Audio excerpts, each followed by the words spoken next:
Medium wave 387.6 metre और AIR FM 103.7 megahertz पर ये आकाशवाणी का शिमला केंद्र है।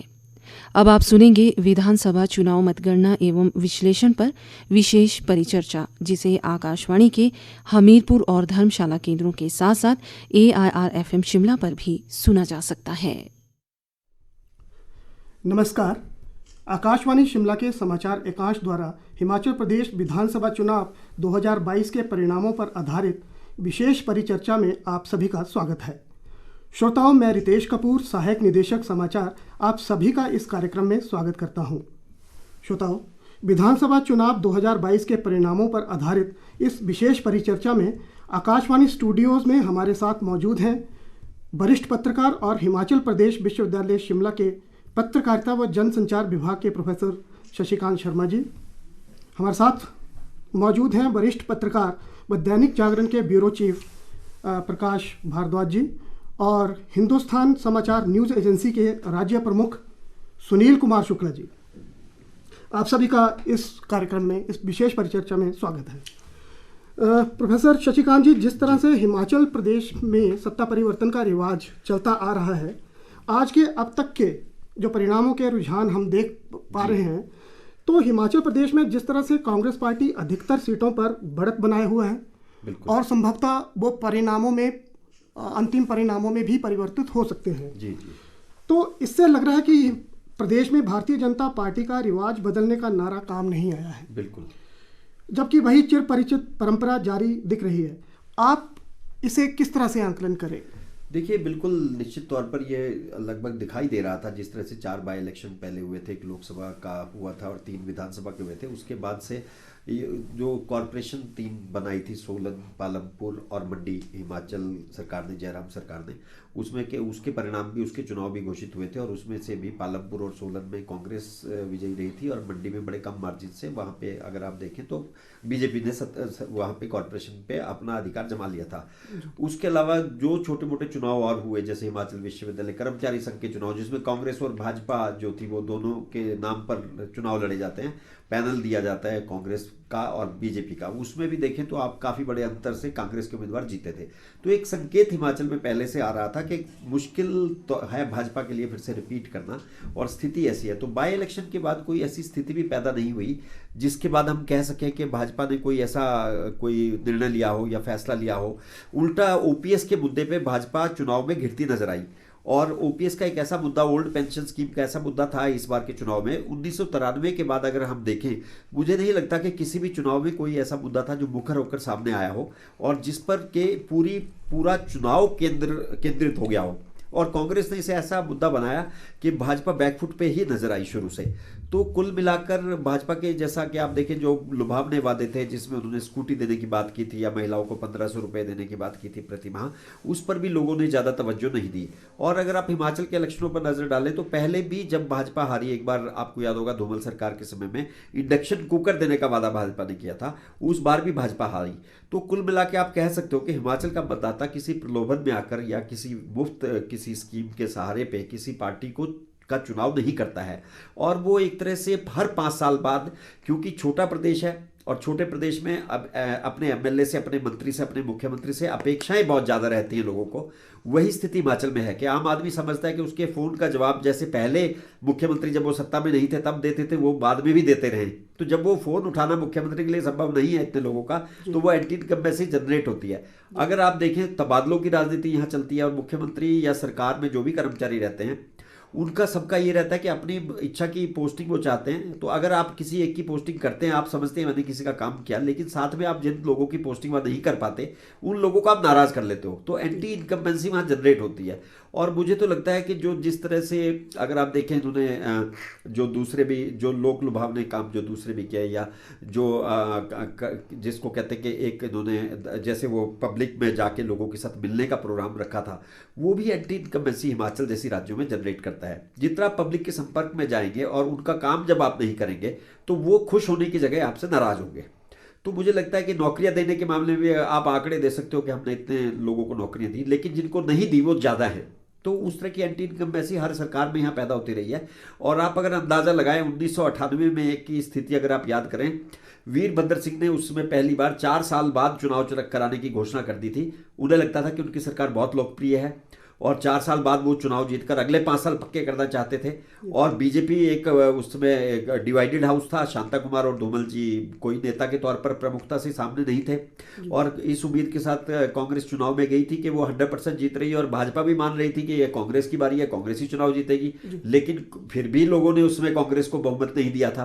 तो यहाँ का जो रिवाज है जिसे बदलने की कोशिश भाजपा ने की वो इतना पक्का हो चुका है, और क्योंकि राज्य अपेक्षाएं ज्यादा रखता है अपने नेताओं से जो पूरी नहीं होती, तो वो हर बार उन्हें बदल लेता है। और जो सेट करने की राजनीति जिसको मैं कहूंगा, अगर आप मजाक में देखें तो यहाँ पे एक भाषा का प्रयोग किया जाता है कि अगर एमएलए काम नहीं कर रहा है तो सेट करना है, तो वो सेट करने की राजनीति यहाँ चलती है और वही इस बार भी नजर आई। जी प्रोफेसर साहब, आपने बताया कि ये सेट करने की राजनीति जो आपने इस तरह से बताई है, तो प्रकाश जी मैं आपसे थोड़ा सा जानना चाहूँगा कि प्रोफेसर साहब जैसे बात कर रहे थे कि एंटी इनकम्बेंसी और ओपीएस की बात इन्होंने की है, और क्योंकि राज्य में आप देखते हैं कि कर्मचारी जो है एक बहुत बड़ा रोल जो है निभाते हैं किसी भी सरकार के बनने और बिगड़ने में, तो आपका आंकलन क्या कहता है कि क्या ओपीएस का मुद्दा बहुत भारी पड़ गया बीजेपी को, या एंटी इनकम्बेंसी ही बहुत ज़्यादा फैक्टर हो गया? रितेश जी, हिमाचल प्रदेश के जो अभी तक रुझान आ रहे हैं जिसमें माना जा रहा है कि कांग्रेस बहुमत की सरकार बनाएगी, मैं थोड़ा सा इसको गुजरात के साथ जोड़ना चाहूँगा। वहाँ पर आप देखिए कि भाजपा पिछले 25 वर्षों से सत्ता में है। वहाँ पर वो इस बार जो उन्होंने मत प्रतिशत लिया है या सीटों में जो तब्दीली नजर आ रही है वो 150 के आसपास नजर आ रही है।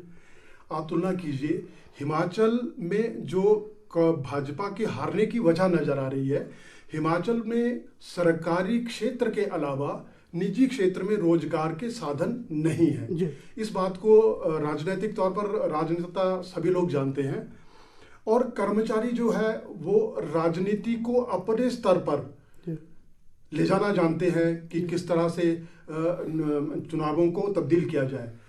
वर्तमान चुनावों को अगर मैं कहूं, अपने मेरा व्यक्तिगत मत है, तो कांग्रेस ने चुनाव नहीं लड़ा है, ओपीएस कर्मचारियों ने कांग्रेस की भूमिका अदा की और उनके लिए काम किया, चाहे वो मतदान केंद्र के बाहर की बात हो चाहे मतदान केंद्र के भीतर की बात हो। अब कैसे भीतर की बात, कैसे हिमाचल प्रदेश में जहां जहां जिस दिन मतदान था, जहां पर भी धीमा मतदान हो रहा था, वो मतदान धीमा क्यों हो रहा था? जब आपके प्रदेश के अन्य क्षेत्रों में मतदान बहुत तेजी से हो रहा था तो उन मतदान केंद्रों में धीमा क्यों था? वो केवल इसलिए था कि ओपीएस क्योंकि मतदान करवाने वाले भी कर्मचारी हैं, तो ओपीएस जो मुद्दा था और ओपीएस ने असर दिखाया। जो डॉक्टर साहब ने बात कही अभी कि इसके अलावा और भी एंटी इनकम्बेंसी फैक्टर, बिल्कुल सही कहा इन्होंने। अभी जो भी दल सत्ता में आएगा 3 महीने के भीतर उस सरकार के खिलाफ एंटी इनकम्बेंसी फैक्टर बिल्कुल तैयार हो जाएगा और लोग मुखर होना शुरू हो जाएंगे। गांव में, शहर में, कस्बों में उनके खिलाफ जो है बिल्कुल खुली तौर पे बात करना शुरू कर देंगे। ये 2 प्रमुख कारण इस सरकार के खिलाफ गए, भाजपा के खिलाफ गए। लेकिन मैं एक बात यहाँ पर ये जोड़ना चाहूंगा कि सरकार को, भाजपा को अधिक राजनीतिक नुकसान होने से मेरा अपना मानना है कि महिलाओं ने बचाया।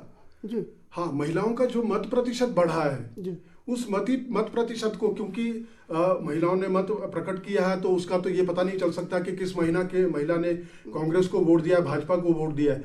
अगर महिलाओं भी, सारी की सारी महिलाएं, बहुतायत संख्या में महिलाएं भी अगर कांग्रेस की तरफ मतदान करती तो मुझे लगता है कि भाजपा की और ज्यादा बुरी स्थिति होती। और इसमें एक चीज और मैं जोड़ना चाहूंगा, जो युवा मतदाता है वो ठीक है कि सरकारी नौकरी हर आदमी इच्छा रखता है, लेकिन मेरा अपना मानना है कि युवा जो मतदाता है, जो नया मतदाता है, जो लगभग 2 लाख के आसपास है, 1,93,000 है, वो मतदाता ओल्ड पेंशन ओपीएस से अलग सोचता है।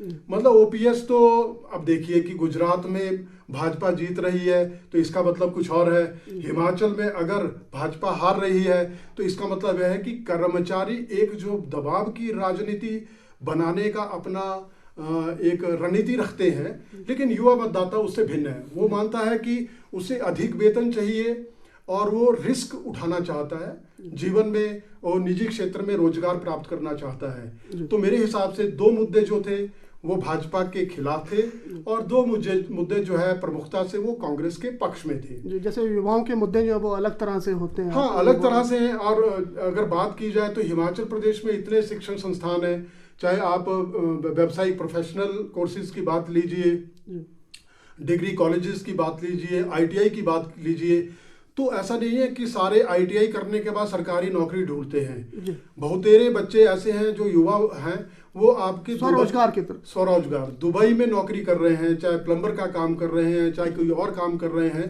तो विदेशों में भी काम कर रहे हैं। तो ये इस तरह से मतलब इस चुनाव के जो अभी तक नतीजे बढ़ रहे हैं, अभी आ रहे हैं, उसको इस तरह से भी देखा जा सकता है। तो सुनील शुक्ला जी, अब मैं आपसे थोड़ा सा आपका दृष्टिकोण भी जानना चाहूँगा कि जिस तरह के रुझान इस समय हम देख पा रहे हैं हिमाचल प्रदेश के चुनावों के परिणामों के संदर्भ में, तो आप किस तरह से आकलन करते हैं इस सारे चुनावी दिशा का, रिजल्ट्स का? जी, जैसे मेरे पूर्व वक्ताओं डॉक्टर शशिकांत जी और वरिष्ठ पत्रकार प्रकाश भारद्वाज जी ने कहा कि एंटी इनकम्बेंसी हिमाचल प्रदेश में एंटी इनकम्बेंसी सरकार को बदलने में बहुत बड़ा योगदान करती है। और उस एंटी इनकम्बेंसी में इस बार जो है वो 1993, जो डॉक्टर शशिकांत जी ने भी कहा कि 1993 में शायद वो अंतिम चुनाव था जिसमें कर्मचारी बहुत मुखर होकर सरकार के खिलाफ आया था। उसके बाद शायद 30 सालों के बाद 2022 ये पहला चुनाव है जिसमें कर्मचारी एक तरह से पार्टी बन के काम किया है। तो कर्मचारियों ने NPS के इशू के, जो NPS के कर्मचारी थे OPS की डिमांड कर रहे थे, उसको लेकर जो उन्होंने एक रूपरेखा या एक आंदोलन भी यहाँ पे किया, उसके बाद वो चुनावों तक उस मुद्दे को लेकर गए। उन्होंने इस मुद्दे को ज़ोर ज़ोर से उठाया है और कांग्रेस उस मुद्दे को भुनाने में कामयाब रही है। अभी हम ट्रेंड देख रहे हैं, कांग्रेस जो मैजिक फिगर है 34-35 का, उससे ऊपर चली हुई है, 40 तक जा रही है, जो ट्रेंड में आ रहा है। इसके अतिरिक्त दूसरा जो स्थानीय एंटी इनकम्बेंसी होती है, जो स्थानीय स्तर पर MLAs होते हैं, उसके खिलाफ बहुत नाराज़गी रहती है जनता में।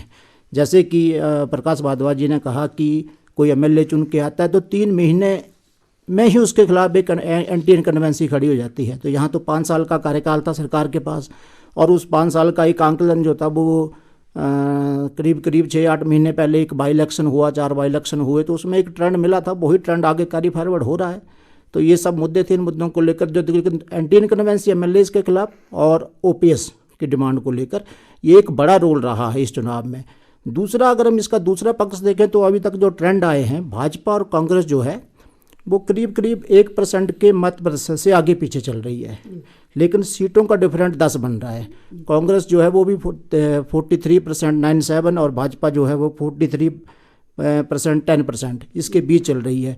जब ये फाइनल टैली में होगा तो शायद 1-1.5% का फर्क होगा, तो 1-1.5% के स्विंग जो होगा उसमें सरकार बदल रही है। भाजपा 47 से 43 की तो और आ रही है, कांग्रेस जो अब 37 से 43 की तरफ जा रही है। जी, बहुत बहुत धन्यवाद। अच्छा, प्रोफेसर शशिकांत जी, एक बहुत सही बढ़िया बात जो इन्होंने प्रकाश भारद्वाज जी ने भी अपने वक्तव्य में कही कि महिलाओं ने भाजपा का और बुरा नुकसान होने से बचाया है। हम देखते हैं कि जो हमारे पास आंकड़े हैं कि जो इस बार विधानसभा के चुनावों में जो महिलाओं द्वारा किया गया मतदान था वो पुरुषों की अपेक्षा ज़्यादा था, और उन्होंने जबकि पुरुषों ने मतदान किया था 72.4%, जबकि महिलाओं का मतदान प्रतिशत जो है वो 76.8% रहा है। तो जैसा कि इनका कहना है कि भाजपा ने जो है कि भाजपा को महिलाओं ने उसके प्रदर्शन को जो है उसको थोड़ा सा बचाया है। तो एक ऐतिहासिक तौर पे इस बार पहली बार ऐसा हुआ था कि भाजपा ने अपने मैनिफेस्टो में एक स्टैंड अलोन महिला मतदाता को टारगेट करते हो उनके लिए विशेष तौर पे अपना मैनिफेस्टो जारी किया था। तो क्या ये महिलाओं ने वो उतना कारगर महिलाओं में नहीं हो पाया? क्या महिलाओं ने उसे उतनी मान्यता नहीं दी अपने वोट करके, जिससे भाजपा की स्थिति है कि भाजपा जो रिवाज बदलने की जो बात करती थी वो नहीं कर पा?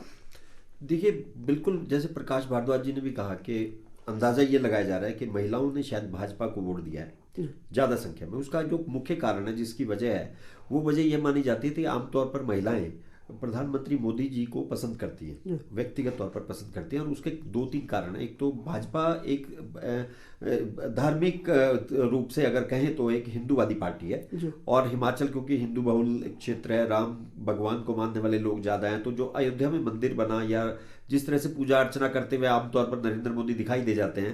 अभी पिछले दिनों जब वो चंबा है, उन्हें भरमौरी ड्रेस जो दी गई उसको पहन के वो केदारनाथ मंदिर चले गए, जो शिव जी की ड्रेस मानी जाती है। तो हिमाचल की महिलाओं पर इस तरह का असर थोड़ा ज़्यादा है, और वो इस तरह को भक्ति भावना से, अगर आप कहें जो महिलाएं हैं, जो खासतौर पर ग्रामीण क्षेत्रों की, जो हमारी ज़्यादातर तो ग्रामीण क्षेत्र है, तो वो मोदी को, मुझे लगता है प्रधानमंत्री मोदी को पसंद करती हैं। तो वो महिलाएं जो हैं वो आउट ऑफ द वे जाके, मुझे लगता है उन्होंने एक भावना से बहकर मतदान अगर किया है तो वो मोदी जी के पक्ष में और भाजपा के पक्ष में गया है। जहां तक बात करें हम के लोक लुभावने नारों की, जैसे महिलाओं में अगर आप 18 वर्ष से ज्यादा आयु की मतदाता छात्राओं को शामिल करें जिन्हें स्कूटी देने का वादा किया, तो उन्होंने उसकी तरफ कोई ध्यान नहीं दिया। इसी तरह 1500 रुपए प्रति माह देने की बात अगर हुई, तो मुझे लगता है अगर वो बहुत जोर से चलता भाजपा का मुद्दा तो भाजपा जीत जाती। फिर महिलाओं, बहुत अधिक संख्या में महिलाएं वोटर हैं हिमाचल में, आधी आबादी हिमाचल में मतदाताओं की है। तो अगर वो सभी इनसे प्रलोभन में आ जाती और या भाजपा के पक्ष में मतदान कर देती तो भाजपा सत्ता में आ जाती। तो भाजपा उस तरह से तो महिलाओं को नहीं लुभा पाई, लेकिन फिर भी यह कह सकते हैं कि भाजपा को अगर महिलाएं इस तरह से मतदान कुछ पक्ष में ना करती तो शायद और बुरी हालत में विपक्ष में वो नजर आती। अच्छा प्रकाश भारद्वाज जी, मैं आपसे ये जानना चाहूँगा कि इस बार एक और स्थिति जो यहाँ पर सामने आई है कि जिस तरह से कुछ निर्दलीय जो हैं उम्मीदवार जो हैं वो चुन के आ रहे हैं, 3 की जो संख्या है जो अभी तक परिलक्षित हो रही है पूरे इस चुनावों के रुझान में, तो ये स्थिति क्यों, किस तरह से उभर कर आ रही है कि कोई निर्दलीय उम्मीदवार जो हैं, जैसे हमीरपुर की मैं बात करूं तो वहाँ पर जो बीजेपी के जो उम्मीदवार और कांग्रेस के उम्मीदवार और जो बीजेपी के सिटिंग एमएलए थे वो पिछड़ जाते हैं और निर्दलीय उम्मीदवार जो है वो बड़ी अच्छे मतों से वो जीत की तरफ अग्रसर होता है। तो ये स्थिति किस तरह से बनती है, इसका राजनीतिक कारण क्या हो सकते हैं? रितेश जी, ये आपने कहा कि निर्दलीय जीत के आ रहे 3 लोग संभावित लग रहे हैं। अगर हम लोग पिछले सभी चुनावों पर नजर डालें तो हर चुनाव में 2 निर्दलीय जीत के आते हैं। जैसे अभी वर्तमान विधानसभा की बात करें तो 2 निर्दलीय विधायक हैं, और उससे पहले की बात करें तब 4 थे, और उसी तरह से कभी 2, 3, 4 इस तरह से आते रहते हैं। और सर्वाधिक 11 जो निर्दलीय विधायक भी हिमाचल की विधानसभा में जीत करके आए हैं जी। हाँ, आपने कहा कि निर्दलीय क्यों जीत करके आते हैं। जो हमारे राजनीतिक दल है, चाहे वो कांग्रेस हो चाहे भाजपा हो, जब लोगों का इनसे मोह भंग होता है या उन्हें लगता है कि उनकी अपेक्षाओं पर राजनीतिक दल, जो राष्ट्रीय राजनीतिक दल होने का दावा करते हैं और जिनकी प्रतिष्ठा राष्ट्र में है, वो उनकी अपेक्षाओं पे खरे नहीं उतर रहे, तो ऐसे में वो अपने स्थानीय किसी चेहरे को चयनित करते हैं, चुनते हैं, जिस पर विश्वास करते हैं, और वो निर्दलीय विधायक बन करके जीत करके आता है। इसमें बड़ी बात यह है कि अभी वर्तमान जो आपने बात कही कि हमीरपुर से आशीष शर्मा जो है निर्दलीय जीत सकते हैं, तो इसके पीछे है कि वो भाजपा से उनका संबंध रहा है। तो भाजपा ने उनको टिकट ना दे करके किसी और व्यक्ति विशेष को टिकट दिया जो वर्तमान में भी विधायक हैं, लेकिन उनकी उपेक्षा की। लेकिन कांग्रेस में भी गए टिकट लेने। हाँ, वो कांग्रेस में मेरे ख्याल शायद 2 दिन के लिए गया, सुबह गए, रात को गया और सुबह वापस आ गए थे, कुछ ऐसा भी रहा था। तो उन्होंने चाहा कि पहले कि मुझे किसी राजनीतिक दल से अगर टिकट मिलता है तो मेरे लिए ज़्यादा अच्छा रहेगा, लेकिन जो जानकारी है उसके मुताबिक ये है कि लोगों का उस पर विश्वास था और लोगों के बीच में उनकी पैठ जो है हर आयु वर्ग में थी, बच्चों में थी, युवाओं में थी, महिलाओं में थी, बुजुर्गों में थी, कर्मचारियों में थी। मतलब कौन सा ऐसा वर्ग है जहां पर आशीष शर्मा की स्वीकार्यता नहीं थी। तो ऐसे में ये एक अकेला चुनाव नहीं है। इस तरह से केएल ठाकुर जो नालागढ़ से जी जो वहां पर पूरा विधायक भी है, उनका टिकट काटा गया, बल्कि देहरा से होशियार सिंह अपना चुनाव जीत चुके हैं। हाँ, उनकी भी जानकारी आई कि वो चुनाव जीत चुके हैं और निर्दलीय जीते। पिछली बार भी निर्दलीय थे, लेकिन कुछ समय पहले उन्होंने भाजपा का दामन थाम लिया था और भाजपा से चाहते थे कि उनको वहां से टिकट मिले। रितेश जी, इसमें एक बहुत रोचक स्थिति ये है, प्रोफेसर साहब मैं ये बीच में बताना चाहूंगा, हिमाचल प्रदेश में एक नई तरह की राजनीति ने भी पदार्पण किया है। वो राजनीति है धनाढ्य लोगों की। जैसे प्रकाश राणा अब तो भाजपा के टिकट पर जीत करके आए हैं, अगर पिछली बार की बात करें तो निर्दलीय थे वो, और अपने होशियार सिंह ये भी निर्दलीय थे।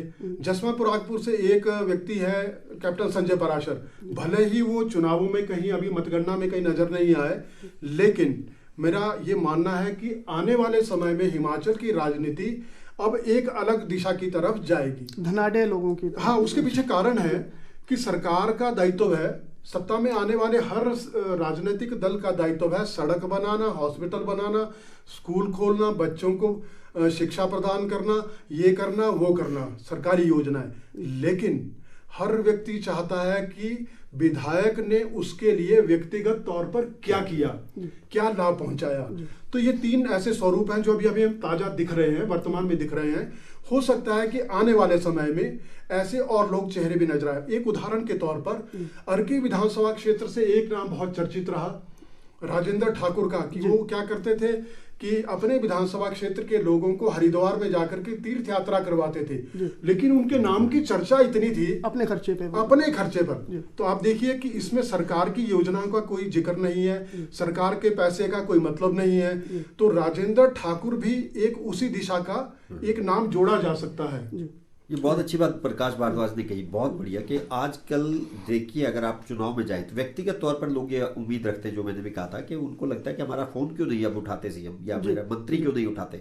तो जो बात इन्होंने कही, जो व्यक्तिगत तौर पर धनाढ़ वर्ग से संबंधित जो कैंडिडेट आ रहे हैं वो अब चुनाव में अपनी उपस्थिति दर्ज करा रहे हैं।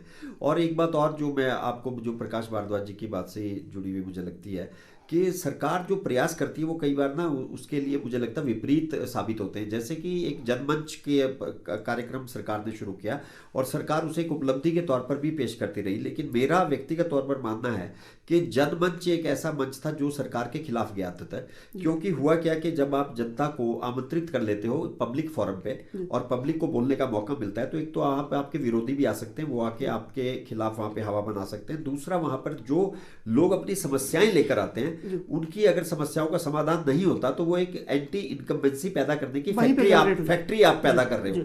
तो वो जनमंच में लोग आते थे, लेकिन उनकी समस्याएं किसी भी सरकार में पॉसिबल नहीं है कि वो उनको समाधान कर सके। तो वहीं से वो एंटी इनकम्बेंसी जनरेट हुई और सरकार बेशक कोई उसने घोटाला नहीं किया हो, करप्शन नहीं किया हो, या कोई बहुत बड़ा कोई खुलासा पर्दाफाश ना हुआ हो सरकार के किसी मंत्री का, उसके बावजूद लोग उसके खिलाफ हुए। तो जैसा कि आप बता रहे हैं कि जनमंच का जो मुद्दा आपने बताया कि ये विषय एक रितेश जी, मैं जो इन्होंने प्रोफेसर साहब ने कहा मैं बीच में भूल जाऊंगा। एंटी इनकम्बेंसी फैक्टर की जो बात अभी प्रोफेसर शशिकांत शर्मा जी ने की है, आप देखिए कि अभी तक का जो रुझान आ रहा है उसमें हिमाचल प्रदेश सरकार, मतलब जयराम सरकार के मंत्री, उसमें से 7-8 मंत्री हार रहे हैं जी। तो आप देखिए कि मंत्रियों के खिलाफ भी एंटी इनकम्बेंसी फैक्टर कितना ऊंचा चला गया, जिसमें सुरेश भारद्वाज, डॉक्टर राजीव सहजल, वीरेंद्र कंवर, शर्मीन चौधरी, राकेश पठानिया, राजेंद्र गर्ग, डॉक्टर रामलाल मारकंडा जी का तो डिक्लेयर भी हो गया। हाँ, तो ये बाकी के जो है इनके भी जो एक बात और प्रकाश जी मैं इसमें ऐड करना चाहूंगा। विकास की हम बात करते हैं और कहा जाता है कि विकास के नाम पर वोट मिलने चाहिए। आपको शायद जानकारी होगी कि जब मंडी का उपचुनाव हुआ, रानी प्रतिभा सिंह जीत गई, तो प्रधानमंत्री मोदी जी बड़े परेशान हुए। उन्होंने मुख्यमंत्री जयराम को दिल्ली जब वो मिले तो उन्होंने एक सवाल पूछा कि वहां तो रोहतांग टनल हमने बना के दी सैकड़ों करोड़ रुपए की, उन लोगों का जीवन बदल गया और उन्होंने क्या हमें वोट दिए रामलाल मार्कंडे के कंस्टिट्यूएंसी में जो लाहौल स्पीति थी। तो मुख्यमंत्री ने उन्होंने कहा कि नहीं, वहां हमें इस बार हार का सामना करना पड़ा है, लोकसभा चुनाव में हमें वोट नहीं मिले। तो प्रधानमंत्री ने की ऑब्जर्वेशन थी कि इसका मतलब विकास के मामले में भी लोग वोट नहीं देते। तो जो चर्चा हम कर रहे हैं कि जो एंटी इनकम्बेंसी जब जनरेट होती है तो विकास भी लोगों के आगे गौण हो जाता है, विकास को भी प्राथमिकता लोग नहीं देते। लोगों को लगता है ये तो सरकार का काम है, वो सरकार काम करती है विकास का, तो उसका क्रेडिट कोई सरकार को देना नहीं चाहता। एक इसमें जहां प्रकाश भारद्वाज जी ने बात छोड़ी कि एक धनानंद जो धनाढ़ वर्ग के लोग जो आगे हैं वो एक राजनीति में राजनीतिज्ञों के लिए चुनौती बनने वाले हैं। अर्की में जिस उम्मीदवार की बात कर रहे हैं मुख्य मुकाबला उसके साथ हो रहा है, भाजपा के साथ नहीं हो रहा है। और दूसरी बात आप और देखें, हमीरपुर में भी जो उम्मीदवार है वो भी पैसे वाले के धनाढ़ वर्ग से संबंधित है। इस चुनाव में सिर्फ 3 ही विधायक हैं जो इंडिपेंडेंट तौर पे जीत के आए हैं। उसमें से अच्छी बात यह है कि 2 पूर्व में विधायक रह चुके हैं, एक वर्तमान में विधायक है और एक निवर्तमान विधायक है। जिससे पहले विधायक थे केएल ठाकुर नालागढ़ से और होशियार सिंह जी जो वो वर्तमान विधायक हैं। सिर्फ एक अजीज शर्मा ही है जो हमीरपुर से इस बार जीत चुके हैं, जीत के आ रहे हैं। अदरवाइज बाकी जगह जो है कोई बड़ा ज़्यादा जो है इंडिपेंडेंट के लिए इस बार कोई बड़ा स्कोप नहीं है। पहले जो लोग थे वो फर्स्ट टाइमर आते थे एमएलए चुनकर, लेकिन इस बार जो 3 इंडिपेंडेंट आ रहे हैं उसमें से 2 जो है वो ऑलरेडी एमएलए। अच्छा प्रकाश भारद्वाज जी, मैं आपसे अब ये जानना चाहूँगा कि जैसे कि जिस तरह के रुझान अभी आ रहे हैं, यदि यही परिणामों में परिवर्तित होते हैं तो आगे कांग्रेस का जो आने वाला जो भविष्य की दिशा क्या रहेगी, किस तरह से जो उन्होंने वादे कर रखे हैं वो किस तरह से वो उन पे खरा उतरेगी, आपका क्या इस पर? रितेश जी, आपने बहुत बड़ा सवाल पूछा है। अगर कांग्रेस सत्ता में आती है और जैसा दिख रहा है तो कांग्रेस के लिए सबसे पहले 300 यूनिट बिजली मुफ्त देने का वादा पूरा करना होगा हिमाचल के लोगों के साथ। दूसरा, उन्होंने कहा है कि हिमाचल प्रदेश की महिलाओं को 18 वर्ष से 60 वर्ष की आयु के बीच की महिलाओं को 1500 रुपये मासिक उनको देंगे, चाहे उसे किसी भत्ते का नाम दे दीजिए आप। अगर हम महिलाओं की गणना की बात करें तो 23 लाख महिलाएं ऐसी हैं जो आंकड़ा है। अगर इन महिलाओं को वार्षिक 1500 रुपए देने हैं तो हिमाचल सरकार को 4000 करोड़ रुपए चाहिए। ये तो अपने आप में बहुत बड़ा आंकड़ा है। एक चीज, अगर 300 यूनिट बिजली आपको मुफ्त देनी है प्रत्येक उपभोक्ता को, अभी मासिक खर्चा आ रहा है 90 करोड़ रुपए बिजली बोर्ड का, और बिजली बोर्ड ने, राज्य बिजली बोर्ड ने सरकार को लिख करके दे दिया है कि 90 रुपए मासिक हम वहन करने की स्थिति में नहीं है। अगर 300 यूनिट कर दिया तो आप देख लीजिए कि 250 पौने 300 करोड़ ये बनेगा मासिक। तो ये कैसे होगा? 2 चीजें। उसके अलावा जो राज्य की मौजूदा वित्तीय स्थिति है, क्योंकि नई सरकार को कर्मचारियों का एरियर भी चुकाना है, वो लगभग 11,000 करोड़ है, और डीए का भुगतान करना है, वो करीब 7,000 करोड़ है। तो मैं ये मानता हूं कि जो नई सरकार के सामने आर्थिक चुनौतियां हैं वो ऐसी बहुत बड़ी हैं कि उनका सामना नहीं कर पाएंगे। जी, तो जिस तरह से आप, मैं ये भी जानना चाह रहा था कि ओपीएस की बात, जैसे जो ओपीएस का वादा किया कि फर्स्ट कैबिनेट में हम इन्होंने कहा है कि हम ओपीएस को करेंगे, और अच्छी बात है कि ओपीएस कर्मचारियों को, क्योंकि सेवानिवृत्ति के बाद हर कर्मचारी चाहता है कि उसके घर चलाने के लिए कोई एक वित्तीय व्यवस्था होनी चाहिए, लेकिन कहीं ऐसा ना हो कि छत्तीसगढ़ सरकार ने घोषणा की थी कि ओपीएस कर्मचारियों को ओपीएस दे दिया गया है। इसी तरह से राजस्थान सरकार ने घोषणा की कर्मचारियों को ओपीएस दे दिया है। पंजाब सरकार ने भी घोषणा कर दी कि ओपीएस दे दिया है। तो वहां पर इन 3 राज्यों में तो कर्मचारियों को अभी तक कहीं भी ओपीएस जो क्रियान्वित होना या लागू होना वो स्थिति अभी नहीं है। केवल सरकार ने घोषणा की है और अधिसूचना जारी की है। तो हिमाचल भी मुझे लगता है कि शायद इसी परिपाटी पे जाएगा। प्रोफेसर शशिकांत जी, मैं आपसे जानना चाहूँगा कि किस तरह से ये, जिस तरह से प्रकाश भारद्वाज जी ने बताया कि भाजपा की, अब कांग्रेस की क्या दिशा रहेगी अब आगे भविष्य के लिए, उसी तरह मैं आपसे जानना चाहता हूं कि भाजपा जिस तरह से चुनावों में इस बार प्रदर्शन किया है, अब आने वाले समय में 2024 के भी चुनाव जो है लोकसभा के आएंगे, तो अब भाजपा की भविष्य की राजनीति को किस तरह से प्रभावित करेंगे ये इलेक्शन? देखिए, निश्चित तौर पर भाजपा की भावी राजनीति को तो प्रभावित करेगा, और लोकसभा चुनाव की दृष्टि से अगर आप देखें, जैसे प्रकाश जी ने जो बातें कही, उस हिसाब से भाजपा को लोकसभा चुनाव में, इस चुनाव में हारने का फायदा होगा। उसका कारण ये है कि यहाँ पे अब कांग्रेस सत्ता में आई है, वो चुनौतियां जो भाजपा के सामने थी वो कांग्रेस की बताया कि जल्दी एंटी इनकम्बेंसी आ जाती, जनरेट हो जाती है। 70,000 करोड़ का कर्ज है, वो बढ़ेगा। उसके अलावा वो शायद वायदे भी पूरा करने में उन्हें दिक्कत आएगी, तो लोगों का मोह भंग हो जाएगा लोकसभा चुनाव तक कांग्रेस से, और वो बीजेपी को वोट करेंगे। उसमें जो 2 मुद्दे उन्होंने बताए वही कांग्रेस के लिए चुनौती है। ओपीएस तो उनको बाद में देना है, वो सिर्फ घोषणा करेंगे, देने वाली सरकार कोई और होगी, वो तो बात का मुद्दा है। फाइनेंशियल पोजीशन है स्टेट की, वो इतनी खराब है कि मुझे लगता है 2-3 महीने के बाद ही शायद कर्मचारियों को वेतन भी ना मिल पाए। अच्छा। ये स्थिति है जो, अगर आप हमारे जो सूत्र कह रहे हैं, वो एक बड़े वरिष्ठ अधिकारी की टिप्पणी में आपको बताता हूँ। उनका कहना यह था कि अगर तो बीजेपी आई तो शायद 3 महीने तक कर्मचारियों को तनख्वाह मिल जाएगी, अगर कांग्रेस आई तो शायद पहले भी नहीं, बंद हो जाएगी। तो अब वो हालत पे है हिमाचल सरकार जी। तो आप तो ये बात बता रहे हैं कि कांग्रेस के लिए निश्चित तौर पर अगर सत्ता में आती भी है तो आने वाला जो समय है वो बड़ा कांटों भरा रहेगा। ये ताज जो है कांटों भरा ताज रहने वाला है। तो आज समाचार एकांश की तरफ से आप सभी का इस परिचर्चा में भाग लेने के लिए विशेष तौर पर धन्यवाद करता हूं। आप हमारे स्टूडियोज़ में आए और बेहतरीन जानकारी जो हमारे श्रोताओं के साथ साझा की। आपका बहुत बहुत धन्यवाद। धन्यवाद। धन्यवाद।